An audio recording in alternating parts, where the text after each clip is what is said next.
I will call the meeting to order for the Board Equity Committee. We have, hold on.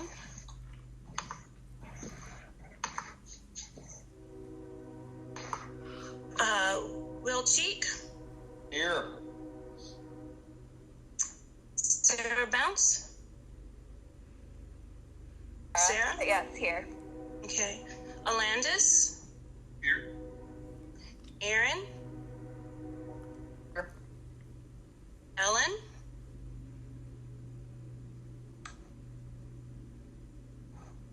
Ellen. Here. Megan. Present. Jonathan. Hey, I'm here. Terry. Here. John. Here. Marilena. Okay. We have everyone accounted for. Now, our public comments that were previously submitted, I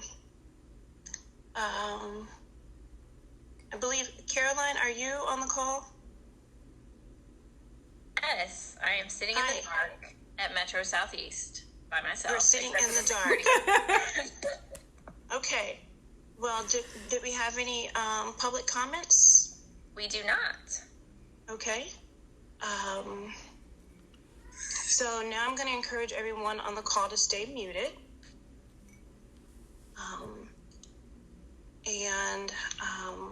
Sorry, I'm trying to use my laptop. And now I will need a motion for adopting a telephonic meeting.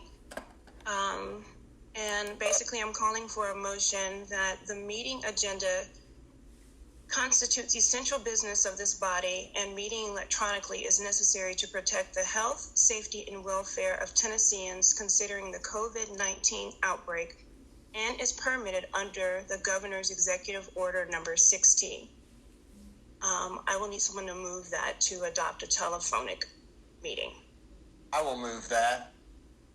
Okay, and I'll need a second. This is Terry, I second. Thank you. Who moved it initially? Will Cheek. Thank you. And Terry, you were seconding? Yes. Okay. Is there any discussion? Okay. All in favor? I would say aye, but I have to do a roll call again. Sarah, yay or nay? Yay or nay? Yeah. Alandis? Yay. Aaron? Yay. Ellen? Yay. Megan? Yay. Jonathan? Yay. I just put it in the chat as well. Thank you. That's another way that we communicate for this meeting too. John? Yay. Okay. Thank you. So moved on that motion.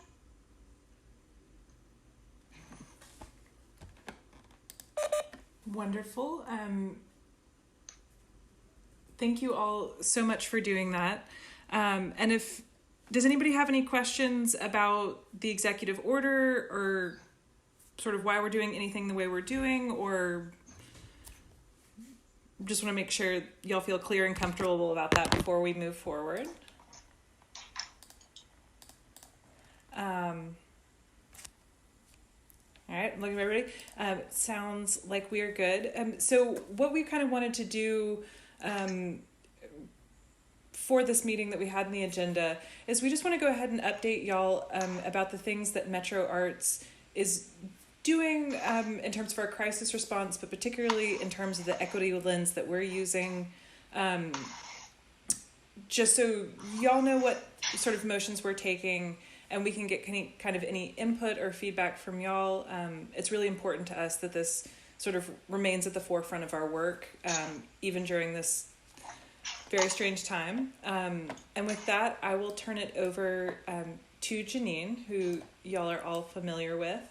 And she's going to explain a little bit about what we've been doing. Hi, everyone. Thank you all for being here. We so appreciate you, and we miss you. We miss gathering and all of that. So it's nice, but it is nice to see you here, interacting this way. So I'll briefly go over some of the things that we have been doing, in our workspaces, kind of together apart. And with that, could I have the next slide, please? Great. So one of the major ways that we have responded to the crisis, and I would hope, it's an ideal that we of course have apply an equity lens to all the work that we do. As you know, that's possible. From the supplies we get to partners we seek out, all of that that's all possible. But one of the major things that was a very major pivot, and there's so many people that have been a part of it, and so many people to thank who have been part of this work, including all the commissioners that approved it and the staff that have been working really hard and really quickly on this, is the additional release of Thrive funds that we are kind of clunkily calling Thrive April 2020 for lack of a better term. And what it was, the intent of it was to be able. We were inspired by a lot of artist emergency funds that have. This isn't a new concept. It's happened in different cities in response to various things that have happened to communities. But of course, we have seen it as we've, first dealt with a tornado, and then kind of quickly after have all been dealing with COVID-19. The intent was to support impacted artists and also to uplift, their work and their voices, because we firmly believe that the arts are critical in so many ways, and part of the healing and processing of the things that happen to us in this world that are unexpected. And so we were all very excited that we could do this. The Commission approved it. Something that we implemented were equity funding priorities, which were approved by the Commission and implemented during the review and application period. I'm glad that we're starting to. We're starting to operationalize this, and really taking a holistic view of the applicant artists who apply. And so we asked for an impact statement. We asked about like income, if it's an individual artist, or organizational budgets and size, zip codes and other information, communities served, and also of course the additional narrative pieces. As I mentioned, there's an impact narrative that is written, in addition to the project description. So we've done that, and then but then through the process, we've we take on a growth mindset, and I try to apply that in all the projects that I work with and manage. And so even through this process, noting feedback and possible refinements for the future and things to explore. So again, like, how can we adjust the application next time to allow for more of an understanding of the equity implications. And so we're still in talks about that, and it's an exciting part of the work, because we're not just like, okay, this is done. This is part of like just kind of a continual refinement element of this process towards our ultimate goal. Another thing that really pleased with, probably just like such a highlight of this are additional coaches assigned to work with each of the funded artists. So previously we've had, of course, the wonderful and talented Lauren, who was, the Thrive coach. Because we're moving so quickly and there are just so many artists, and it's smaller, they're smaller funds. The funds are anywhere from $500 to $2,500. And we're reviewing every week. As soon as the funds were approved, we started reviewing. We opened it up and started reviewing the following week. And so we were able to work across the agency and work with Trey, who's on this meeting, and Attilio, another public art coordinator, in addition to Lauren and Nicole Robinson, who was hired to work for restorative arts and continues to work in that space, but also so this is a very collaborative, effort on the staff level. Because it's spread across, through the team, there is that increased relationship building and contact with the artists and with Metro Arts. It's just an humane, process. It's not just this transactional thing. And I say collaboration and collectivism on multiple levels because, of course, it's a collaboration between the coach and the artist. It's a collaboration between the artist and the community, and the coach and the community. And then, it's a collaboration between all of them and the staff. And so, and our, grants and funding committee as well, was involved in this. So, I'm really feeling that spirit here. And again, so we are working towards, I mentioned the growth mindset earlier. We're also able, we do a staff review, and then the coaches kind of continue to, take those initial comments even to our awarded artists, and also feedback is given to artists who are not initially awarded, who have the opportunity to apply again.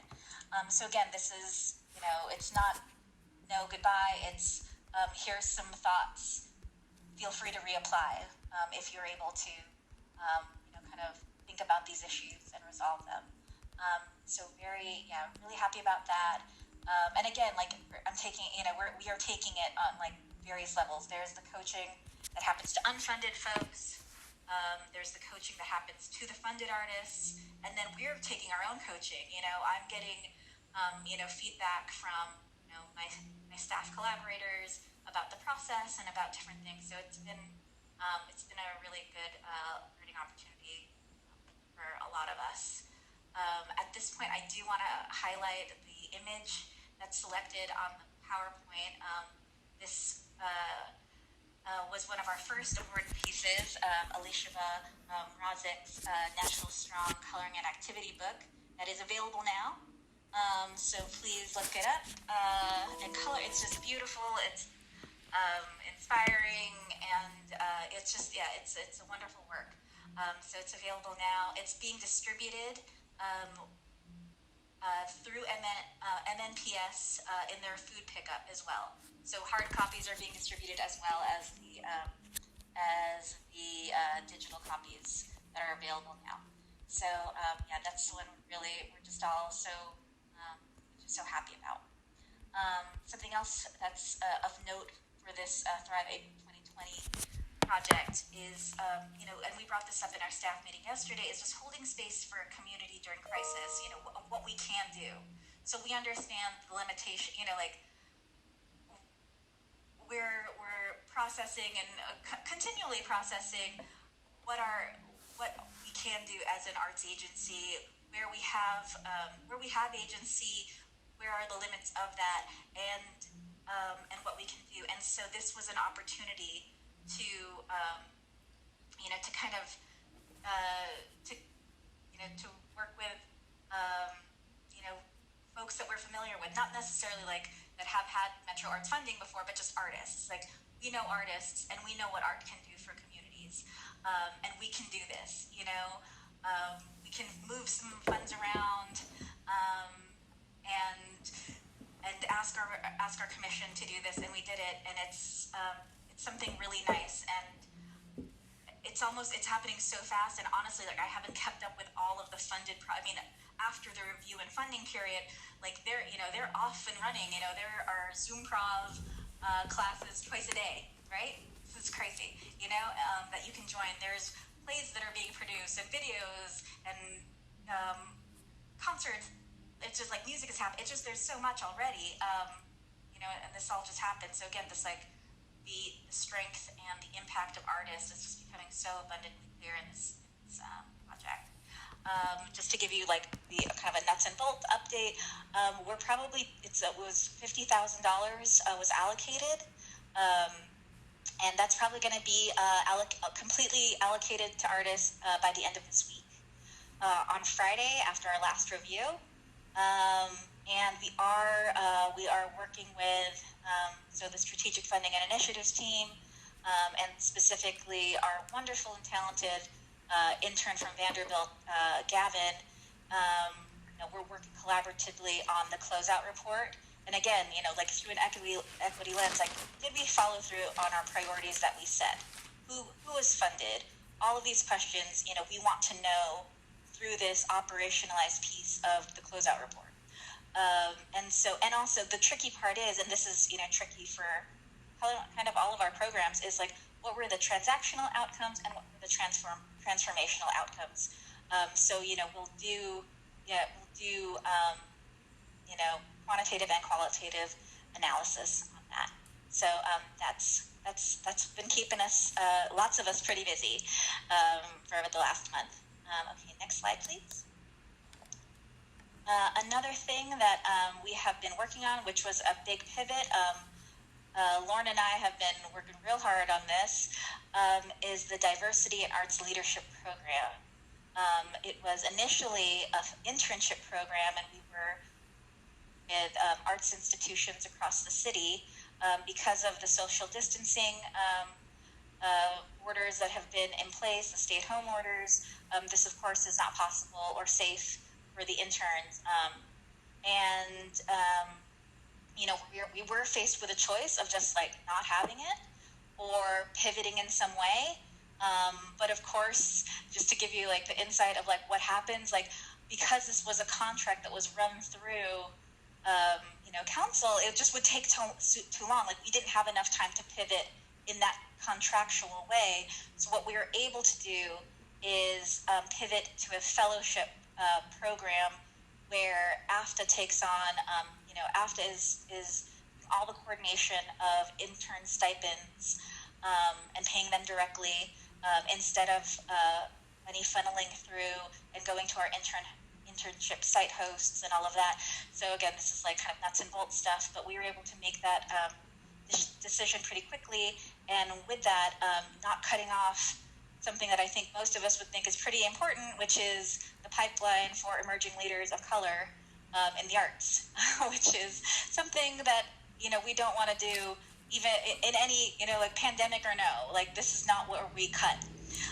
So we've been working really hard adapting our racial equity and arts leadership program. So taking the structure, the previous readings, and creating this new kind of 10-week fellowship model that will be 10 weeks.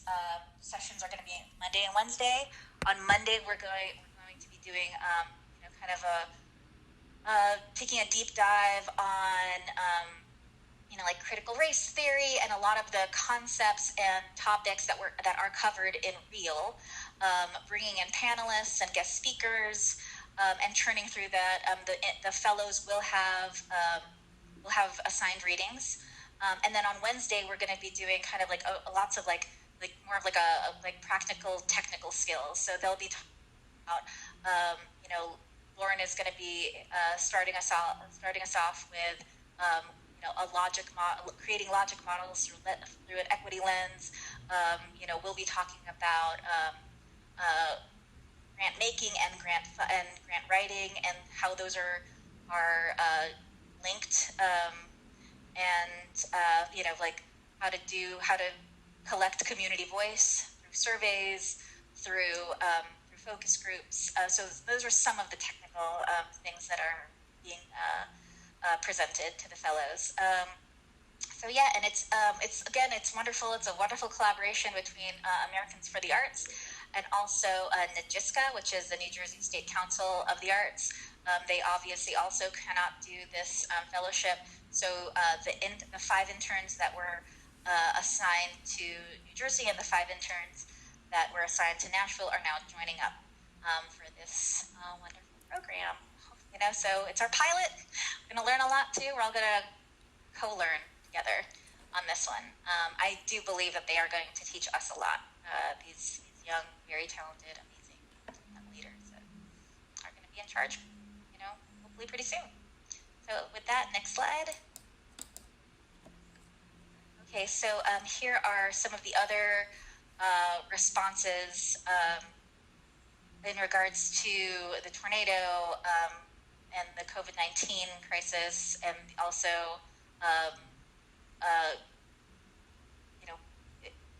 looped into that is now the proposed budget that we are all facing, thinking through, and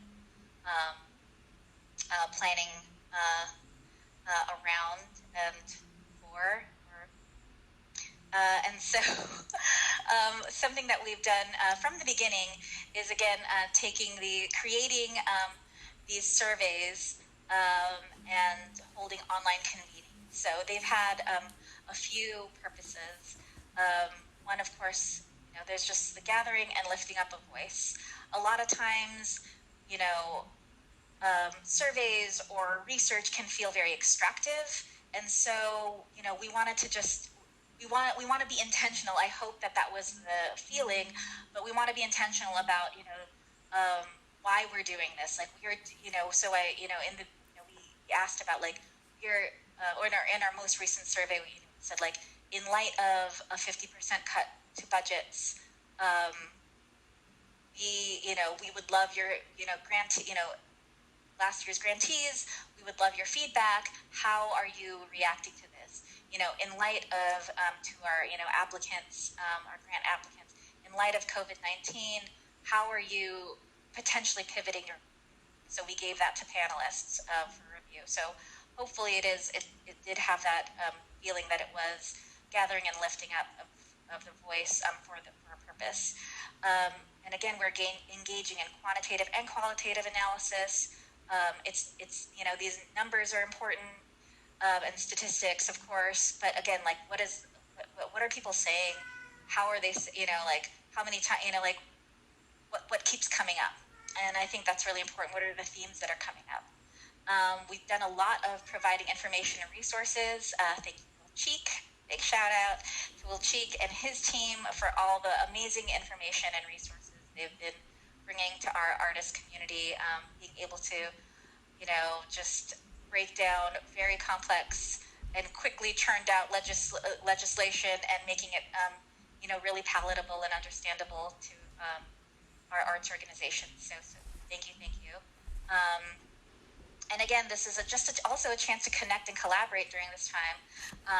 And so just bringing other artists and arts organizations so that they can talk and they can figure out together too, and they can say, like, oh, remember when that happened at that online convening? Oh, let's have a separate phone call later afterwards, and we can chat about this. So just it's all pretty. That there's a lot of things happening with these things that we're doing. Big thank you to Ian and Caroline for allowing schedule and workflow flexibility for staff. One strange benefit I think that most of us have been feeling is that this has allowed us to feel how complex all of our lives are. We're not just we're not just like these cogs. We are humans that have very complex lives. So that's been happening. And it's been really insightful of, like, what is how could these like temporary solutions potentially have long-lasting impact in the operations of our agency and in just like in work in general. So these are some big questions. Grace attended the nonprofit quarterly's Human Resources Balancing Urgency and Equity webinar. As you know, in times of urgency, many times we default to some white supremacist norms and some, issues that, kind of when we have the space and comfort to think about them, maybe we would propose that we would do something else, but then in an urgent crisis time, you act in ways that you didn't expect. And so kind of understanding that happens. And so Grace was able to engage and participate in that webinar. And then, one thing that we have done and has been heightened since the budget, the proposed budget was released last week, is continuing to state that the arts are an essential and direct service with massive impact and is a critical response to COVID-19. Is there did I skip over the grant slide, Grace, or is there just a grants and funding slide? No? I don't believe That's so. a big one. I have it on mine, so I'm just going to read through it. That is so odd. It is... I just downloaded it should be slide 7. Actually, when I downloaded it, there's a big X on it. I don't know why. Oh, that might be... It may not have uploaded to SharePoint. Well, I can't hear you, Grace. Sorry. Sorry, y'all. It may not have uploaded to SharePoint, so I may have you may have version 2.0 and I may have version 1.0. Okay. Well, I'll just quickly go through it. It's my least pretty slide. It has a lot of words and not any pictures. So I'll just let you know the actions taken and some of our guiding thoughts. So actions taken in regards to grants and funding, we extended the deadline for grants, and with that extension, we're able to do some additional outreach to groups not previously associated with Metro Arts grants. We did an early drawdown of fund for all grantees. So grantees instead of the long closeout and invoicing process, we worked with our finance team, which is Skylar and Ian, and they basically gave the 15% of what was left in the grant to arts organizations, no questions asked. For the last remaining 5%, they do have to do the closeout report and do all that due diligence. But people need fund. People in organizations need funds right now, so we wanted to make sure that was happening for them. Allowing the commission approved allowing unused project funds to be used for operating support. So just general operating does not have to be associated with a project. There is a process for that, that we have to, amendments that do have to get churned through the Metro system, but it is possible, which is really a relief for a few arts organizations. And then, again, thinking through a lot of potential pivots that are going to be needed in FY22. Some of the guiding thoughts that were informing us through this whole process. We know, acknowledging that the COVID-19 crisis has highlighted inequities across all sectors, understanding that this crisis is more difficult for people of color, communities, and those with limited resources. Another thought that we've taken through is the idea of community care. Folks are hurting. Folks are feeling stretched and stressed. We are civil servants and a public agency. This is what we can do. Also, really feeling that this is an opportunity for transformation on multiple levels. I think, the previous programs have brought that to light. And so also, and I'll close with having this flexibility and that people, flexibility and complexity, and people, artists, communities are more than just one thing, and so how do we I don't think it's as hard as we make it, because we're humans and this is how we interact. But how do we, as a government agency, model that sort of reactive, humane interactions that we can do naturally? So this is just the things that we've been working through. And I think with that, I said it was going to be short, but I don't think I was. I'll throw it back to Paula and Grace for public comment and all of that stuff. Fantastic. So let's see, make sure I'm in the right place. So thank you so much for that, Janine. One of the reasons that we're holding this meeting is, and I'm sure y'all will agree, is that we believe that equity is essential to, if I'm remembering it right, health, safety, and well-being. And I don't think you can divide the two from each other. So during this time, we really want to make sure that we are continuing the work of this committee. So one of the next steps that we kind of saw from our end is at our last meeting, Will and Paula were going to sort of take the committee to our Board of Commissioners and have them confirm both the roster and that the art team had joined the equity committee as one working body. We weren't able to cover that in our last commission meeting, just because we weren't kind of sure what the rules were and how we could talk about things. But we are hoping to talk about it in our upcoming May meeting. So in advance of that, the next two action items that I will let Paula lead us through is sort of confirming some of the details so that this committee can be taken to our commission and we can sort of have on the public record recording of acknowledgement of all of our community members as well as the committee. So the first action item that the staff would like to bring to this committee is sort of, let's see. So is sort of confirming our official committee and that everyone who is present still feels comfortable moving forward with this group as a board committee. So I will hand this over to Paula and open up discussion at her lead.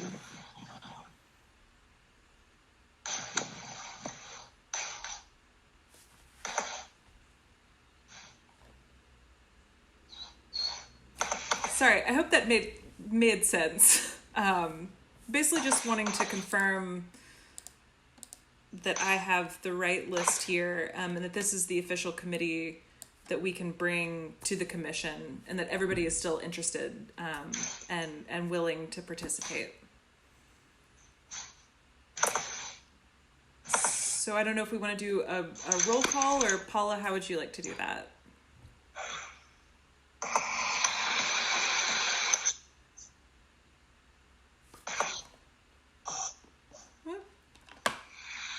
Hey guys, I'm back. Sorry about that.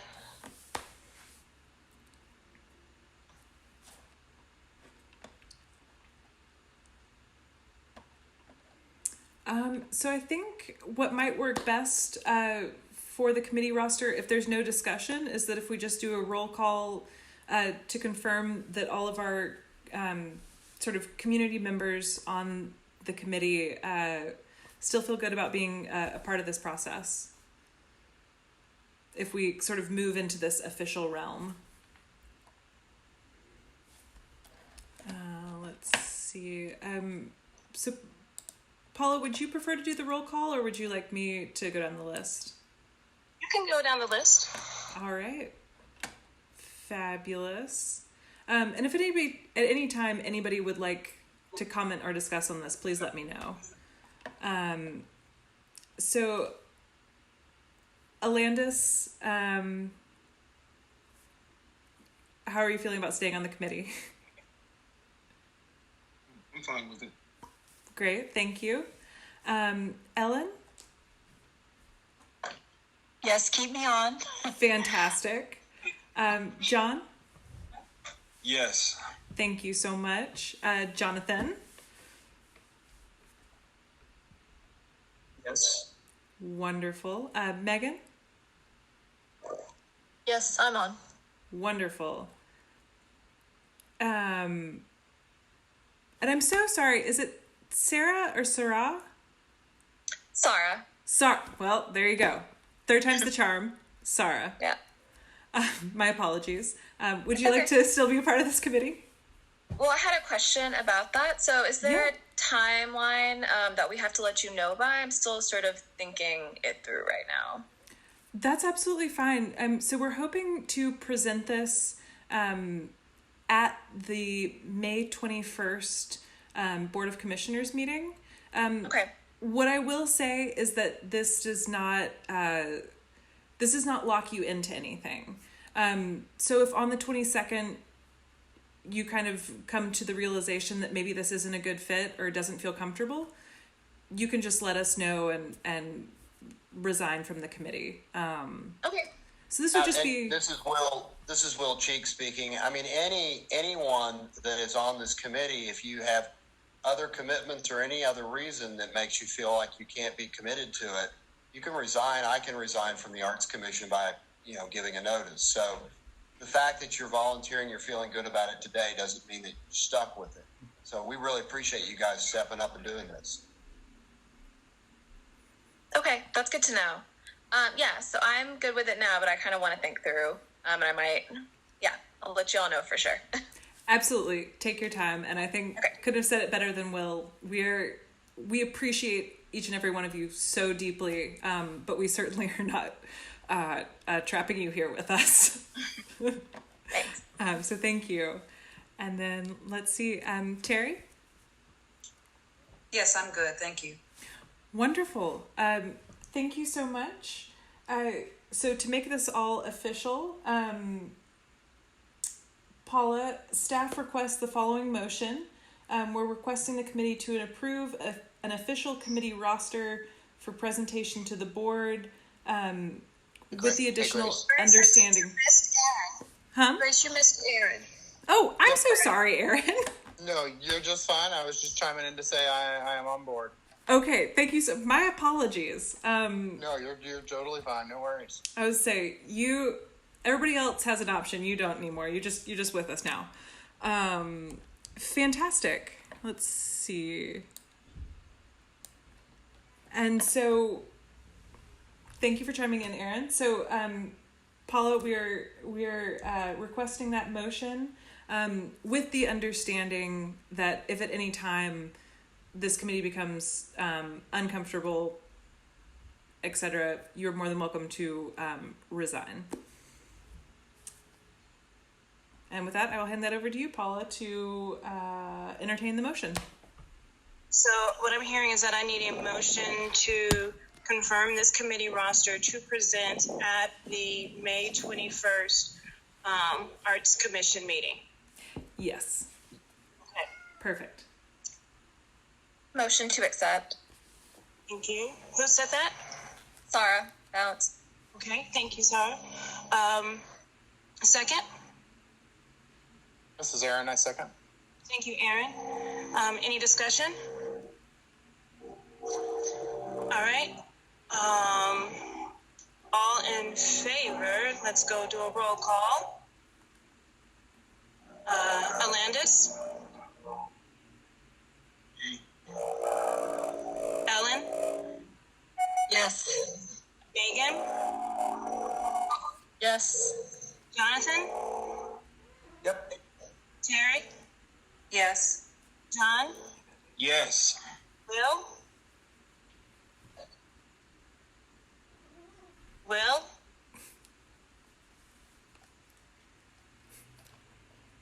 And can you hear me? Yes. Yes. Yes. Yes. Okay.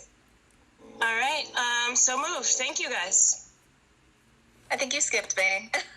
Well, Sorry. Steve, no, you did didn't you make the motion? Oh, yeah. Well, never You mind. made the motion and Aaron seconded it, right? Is that right? Hey, no, Paula. Everyone needs to vote yes or no, even if you made the motion. Okay. All right. Sarah? Yes. Aaron. Yes. Okay. So moved. Thanks, Will. Sure. Sorry about that. The lawyer in me, I got to do it. It's fine. Okay, Grace? Wonderful. Thank you so much. And then the other thing that we need to finalize to bring to the Board of Commissioners is what y'all would like to have this committee officially be titled. So I know there was some discussion at our last meeting, and so staff wanted to open up the floor to that discussion and hopefully come to some form of consensus. So we will open up the floor to discuss that committee title. And with that, I will step back because I feel like this is kind of should come from y'all.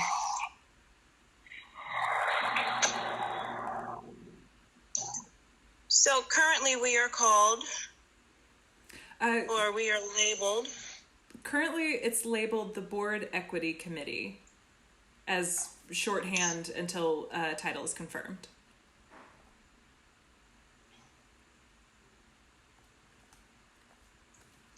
So let's just jump in. Let's see what you guys are, what are some thoughts?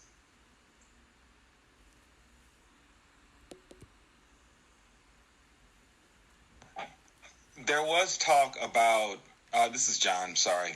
There was talk about maintaining just the idea of anti-racism within the name. And I think that one of the suggestions previously, I'm just trying to rehash the things that I remember us talking about. One of them was the Anti-Racism Transformation Committee or the Art Committee. It was something in that nature. So I remember that, and I really, if that can stay in the title, I would love it. It's not a vote. I'm not submitting that. I'm just saying that was an idea that I liked. John, this is Will. I like having a very strong purpose in the title. Is there a term that race implies, well, it doesn't imply, it's race. It doesn't have gender in it, for example. Is there a term that's a little broader but still hard-hitting, like anti-racism? Because I like the hard-hitting nature of it. That's the thing, Will. Within the training that we've been doing, we've been focusing on the fact that equity is about, one of the barriers to equity is about systems that are interdependent upon each other. And so focusing on racism, we do focus on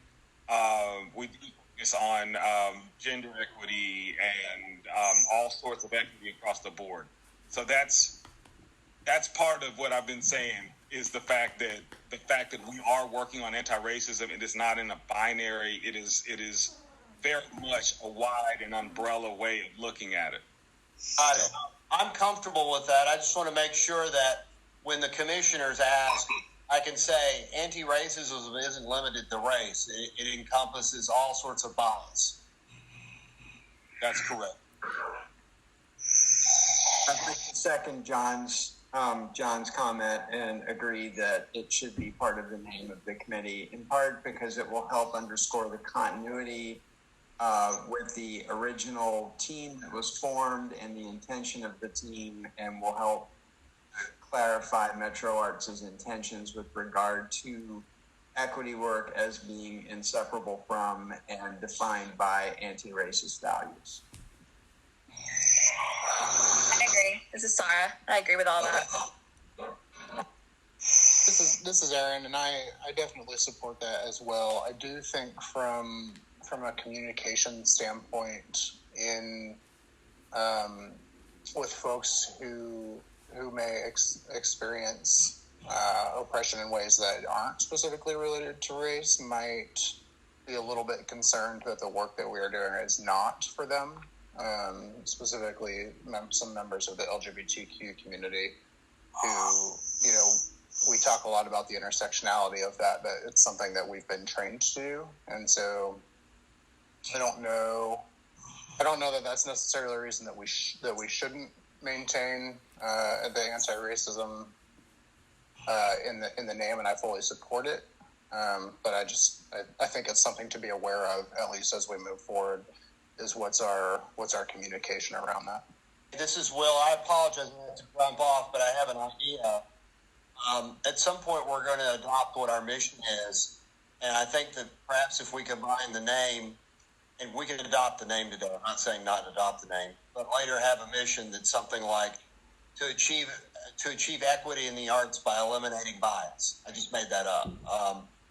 Something that explains exactly what the title is. I think that'll help address people who may have a concern about what we're doing. And I got to jump off, guys. Thank you for doing this. Thank you, Will. Aaron, I just want to acknowledge that I hear your comment, and I'm absolutely processing. Yeah, I appreciate that, John. And I do think that that's probably would probably be more of something that comes up within the white LGBTQ community, who may or may not be used to thinking about their own intersectionality. I think a lot of times white folks in that community identify themselves as the LGBTQ community, and that itself is problematic. And so I don't want to play into that, but I do think I just want us to be aware of it. Does use of the word inclusion help in terms of just underscoring the notion that we are seeking to be representative of all identities?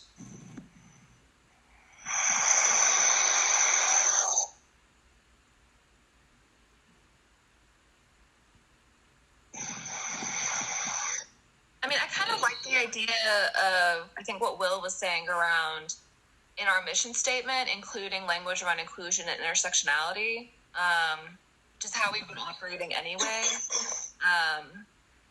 And I hear, Aaron, like what you're saying, and I do feel like had that in general, though I think there are folks that maybe see the anti-racism transformation team, what we were before, is not really aligning or fitting with are the inequities.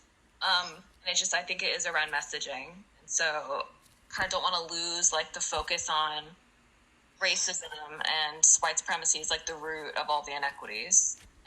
But we can kind of further explain it further through maybe our mission statement and vision or whatever, where we kind of get into more nuance maybe. That's just my suggestion. I kind of wonder sometimes whether or not individuals, the laymen, would understand exactly what's going on, and I'm wondering if it is the Anti-Racism, Equity, and Inclusion Committee or something that kind of explains it so that people kind of understand a little bit more that it's just not anti-racism. That makes sense. Just for, John Q. public out there who may not understand any of the things that we're discussing in this committee. My 2 cents.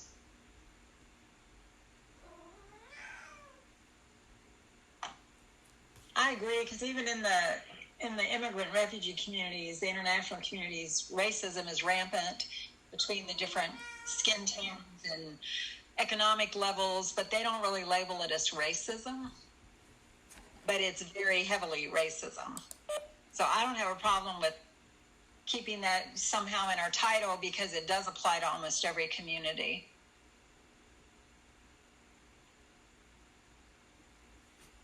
And I do have to say, working with a lot of communities, working with a lot of different communities, a lot of people think the phrase equity inclusion is just a BS word, just like diversity, because they've seen it thrown around so much with no change or no action associated with it. What would be other words, Ellen? Well, I mean, I don't have a problem with anti-racism. In the education community, we use anti-bias more because it's more all-encompassing, but then anti-bias doesn't sound as strong as anti-racism to me. It doesn't get at the systemic oppression. Right. And maybe to your point, Paula, the issue is that the action has to be delivered in order for us to fulfill the words, right? The title has to be backed up by the actions of the committee.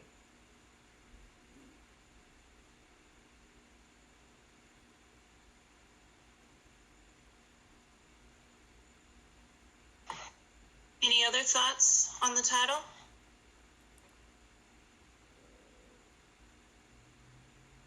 I see Megan and Alandis put in the comments that they agree with the statements that John and Jonathan were making.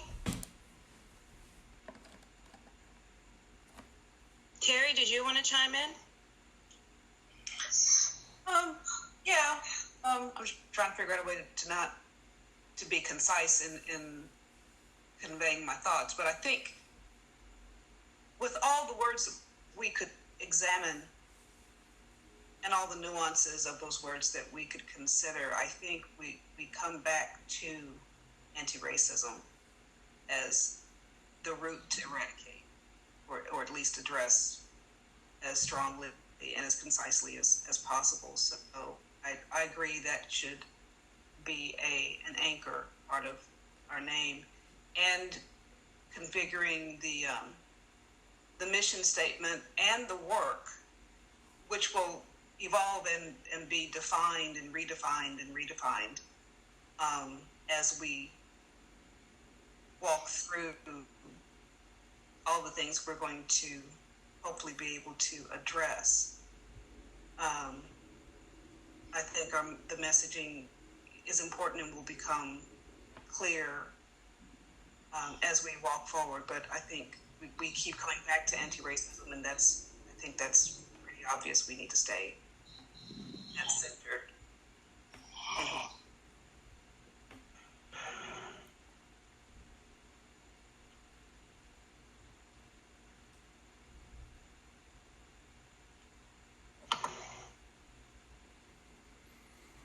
Anyone else? So it sounds like we'll be the Metro Arts Anti-Racism Committee? Metro Arts Art? And I'm not trying to complicate things, but just for discussion's sake, the idea of transformation, I believe, is important as well. I like that, Lauren. I'm seeing what you're putting in the chat. Oh, I'm sorry. Yes, I like that. Well, never.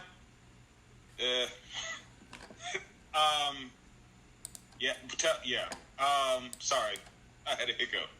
I really like the idea of transformation as well, and I thought that the idea of this idea that we're moving towards transformation is important. But I definitely I want to address a message that I just got that I really like from Trey here on the staff of Metro Arts Committee for Anti-Racism and Equity. I like that a lot. Committee for Anti-Racism and Equity? Yeah. What about your transformation piece? I think that complicates it. I started to say that before I saw that show up in my chat box. I agree. I like it too. The acronym is CARE. I like it too, yeah. That's what's up. Yeah, I think that's great. So Metro Arts Care, okay, Committee for Anti. All right, sounds like everybody. Let's do a roll call vote. If we're going with CARE, first I need is everybody okay with that? Let's keep talking about it. Is that what it is? So Committee for Anti-Racism and Equity? Yes. Okay, well, I just wanted to make sure that was correct.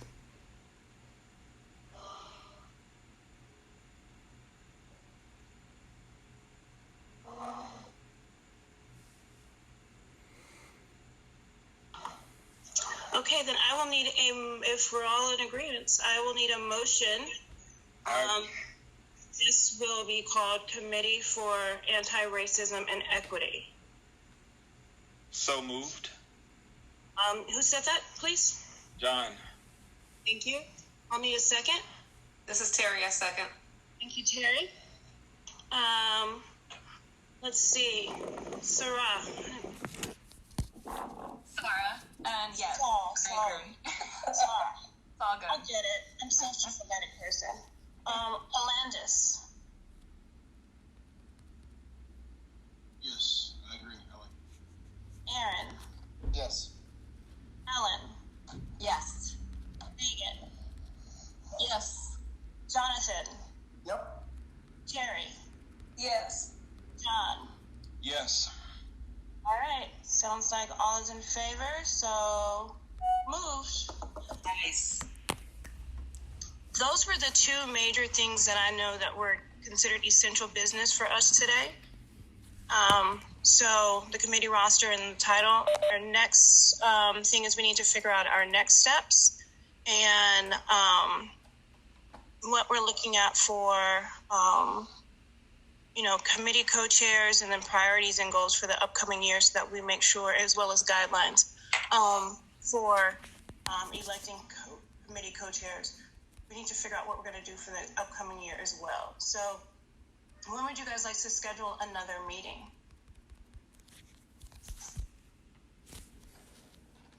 Should we do one in a month?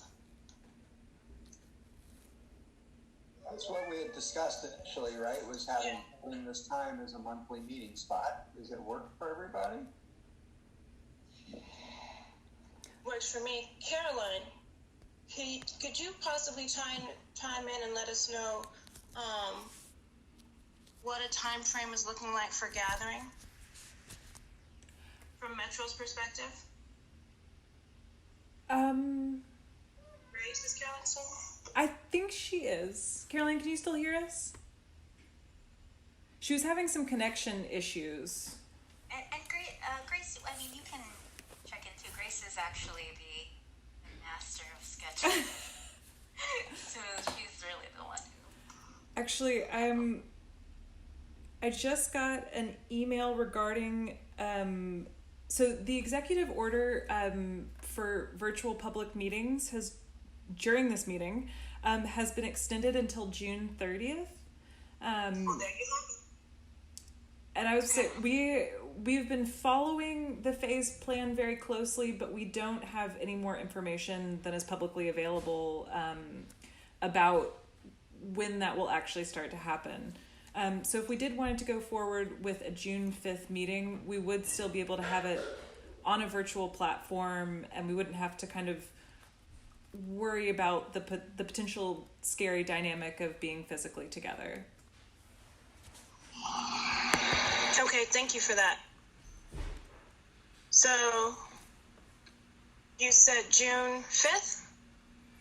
I believe, is that the... We're moving it to a Friday, which is fine. I just wanted to clarify that. Oh, no, I might have been looking at the wrong calendar. Because if we want to... I see June 3rd is Wednesday? June 3rd? Because I believe, does Wednesday at this time still work for everyone? I know schedules are kind of crazy at this point, so... Is it not a good day for you, Grace? Oh, no. I am here always. So let's go ahead and keep our Wednesdays at 4 p.m.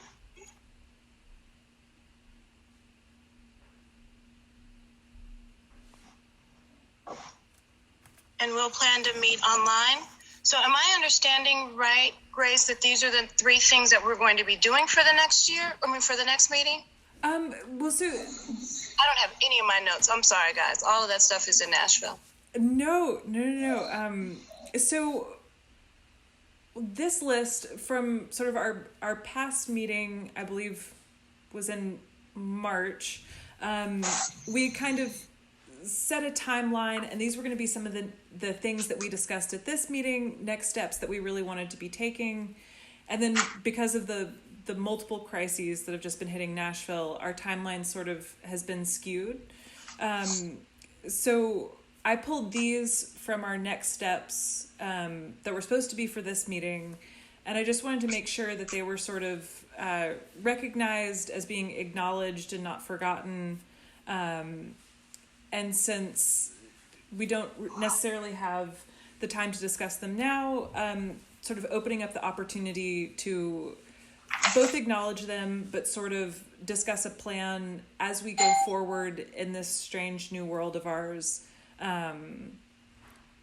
It is, still important. We need to, so the guidelines refer to, I believe we still have a page and a half of the guidelines to approve and then officially adopt. Part of that is our committee co-chairs, which need to be confirmed, and then after that's confirmed by the group, we can hold elections. And then, Paula, you had suggested everyone coming up with 3 concrete goals for the coming year for the committee. And I know that's probably radically changed for many people given our circumstances. So before I go off talking too much, just wanting to acknowledge these, and if we wanted to address them at the next meeting, or how y'all felt comfortable proceeding given our circumstances.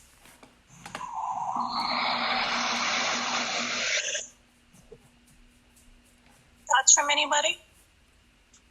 So this is Terry. I want to clarify what guidelines, what are we calling the guidelines that are in your list? So at our last meeting, the document that we had been sort of, or that y'all had been sort of editing and discussing. The charter and scope. Yes. Okay. Okay. And I might have, thank you for clarifying, because I think that is what we had called it. And after this meeting, I'm more than happy to resend that document with the edits that were adopted in March. And it should also mark the area that is still under discussion. Yeah, I think that would be helpful. Thank you. Absolutely. I will make a note to myself to do that.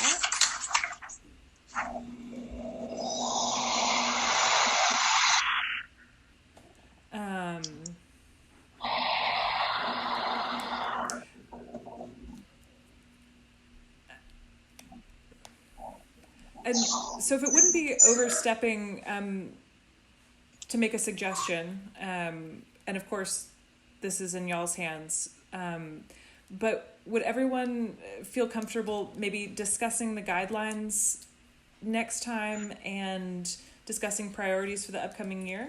Or I would love to hear thoughts or suggestions or what people are comfortable with, given that we will probably be in a virtual meeting still. I don't know, and we lost Will, but I was wondering, we could do, I like the goals for the year. If we can maybe do some kind of maybe a Google Doc or something where we can just say, okay, these are my 3 goals, these are your 3 goals, and just kind of see where they all flesh out. Or should we just ask everyone to send it to you, Grace? I don't know how that would work, but I think if we could collect them before we get to the meeting, and we could kind of group them together, because I'm pretty sure there's going to be some overlap. I think I don't know what Metro. Emailing to Grace, I believe, is the in regards to like code and legal and all of the process. So as long as there's objections from everybody else, even though correct, as Megan pointed out, the collaborative document is easier, but it's just in regards to like all of this being public knowledge and all of that, it has to be separately emailed to Grace. Okay. And this is Ellen. I have a question, because I think our goals and priorities are going to be kind of dependent on the final budget. Do we know when that will be, that process is done? Well, July 1 is the start of the fiscal year. Am I right for Metro? I can't remember. That's correct. Okay. So I think council has until the 30th. Yeah. Yes. Because I feel like our goals and priorities, if the budget is really cut 50%, then we're going to have some really urgent goals and priorities, right? To take care of our community. That's a good point, Ellen. So maybe we do, our pipe dreams, kind of like if life was pre-Corona-19, what would our goals and priorities been? And then the reality of today, if we do have a 50% budget cut, what does that look like for our goals? I think that's a good thing to do.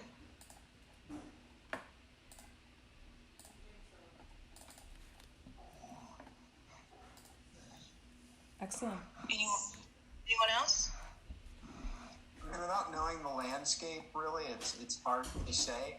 The answer could be somewhere squarely in the middle, of those two extremes,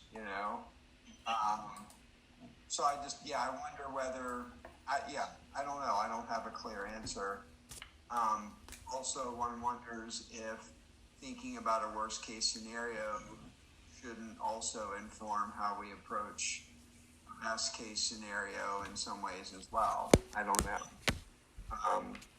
Or maybe it's a list of priorities and it's ranking them, and thinking about what is responsive to, balancing urgency and importance as opposed to things that maybe are important that would be uncertain. I don't know.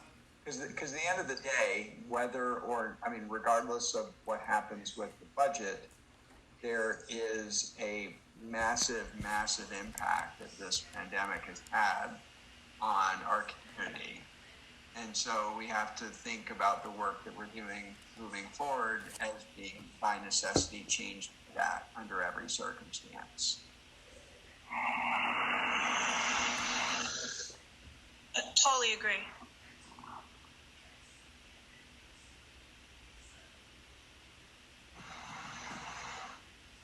Anyone else?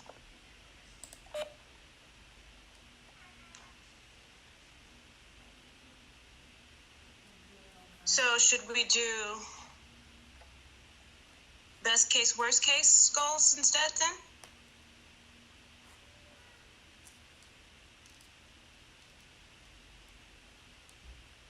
So my question is, when do we find out what the budget will be? When do we actually find out? If council has to meet and they, I think they're not doing the live one until May 19th. So I would think we would know when the budget is, probably the beginning of June.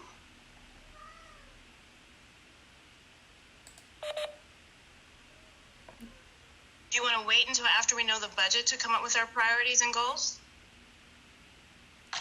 No, I just know if it really is cut 50%, there's going to be quite a few organizations that aren't going to make it, and a lot of those are the ones who serve or are minority-based communities of color.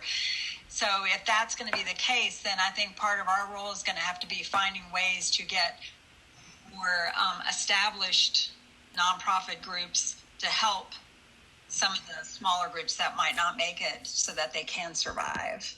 That's what I'm just thinking is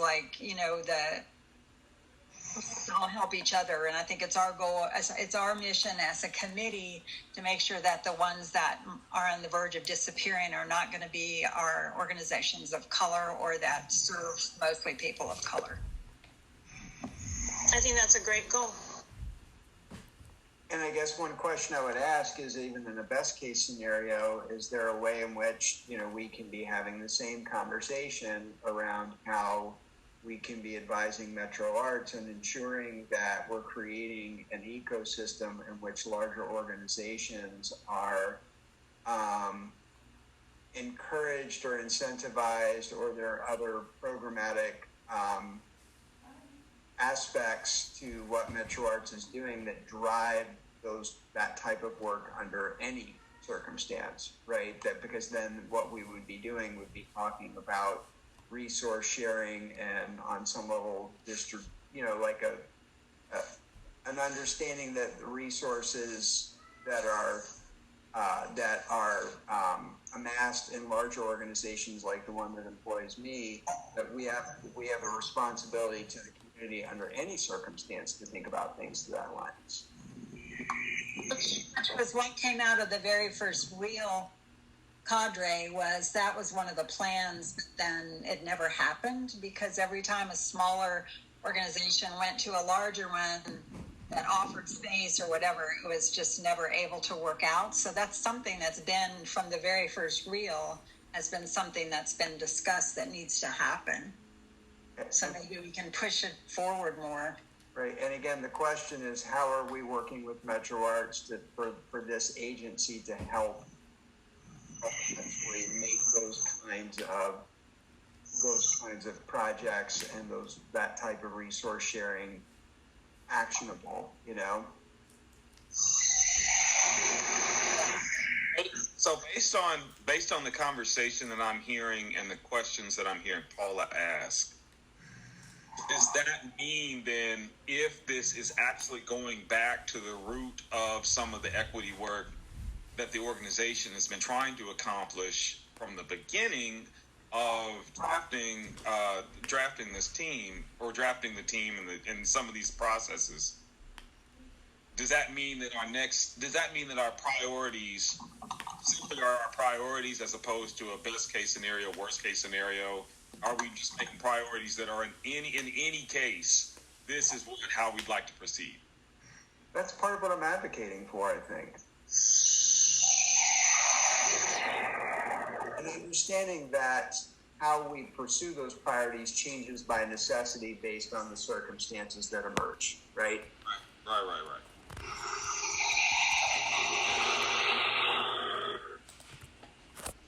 Okay, so everyone maybe have their 3 to 5 goals or priorities, however you want to list it. If we can maybe have it to Grace by the end of this month, so that she can compile and maybe send it out to us before we meet on June the 3rd.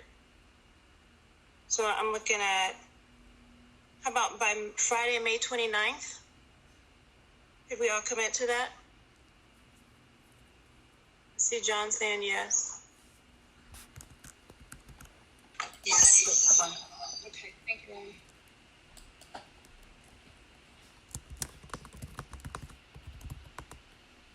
Jonathan, does that work for you?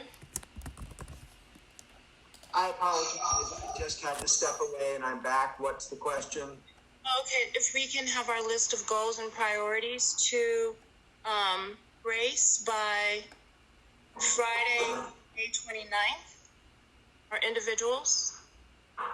It seems like a long ways away, so why the heck not? Okay. And then that way she can compile and get it to us by our maybe, and Grace, I can help you too. Get it to us before our meeting on the 3rd of June. Hi, and this is Jenny speaking. Real quick, I just wanted to add this to the discussion about meeting next. So something that we'll have to major issue that Metro Arts will have to deal with after, in regards to the budget, is the allocations, the grants allocations. So grants and funding committee be meeting, and look up the date. As all of so I wonder if there can be perhaps a joint grants and funding equity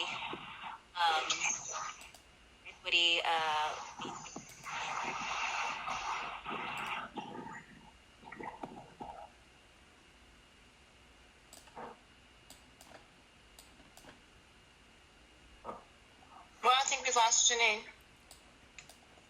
Hi, it's Carolyn back. I think what she was saying, we were just talking, the grants allocation process has to happen in June.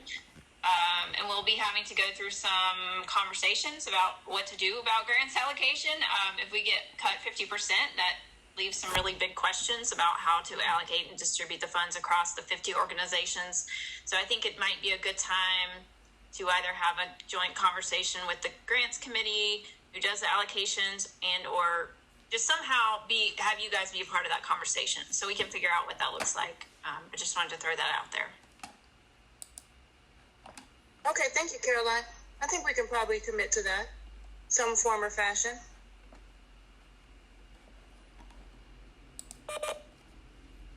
Great. And But then some committee members would not be able to participate in that because it would be a conflict of interest, right?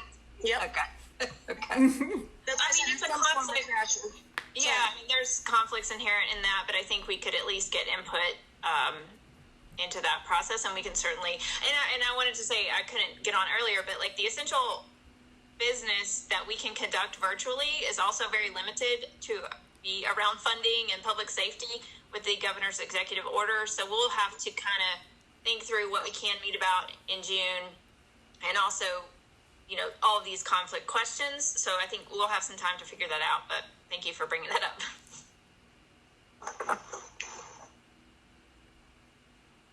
Okay, so we'll have our list of priorities, our goals, whatever we were going to call them individually, submitted to Grace by Friday the 29th.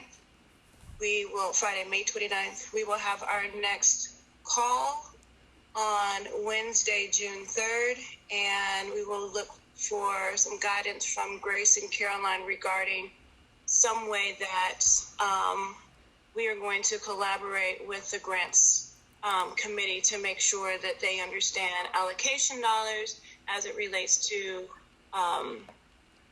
equity funding, especially in the event of a 50% cut. Okay. Any other thoughts or areas of discussion that we need?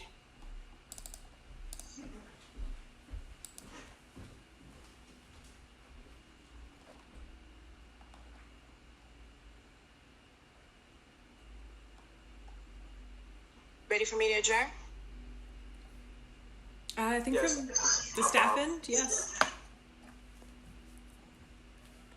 Okay, well, seeing there's no further business to discuss, this meeting is adjourned. Thank you all for joining. Thank you. Thank Stay you. well and stay safe.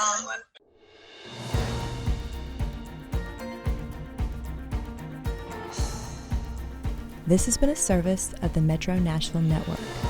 If you would like to see this presentation again, or for more information about this and other programs, visit nashville.gov.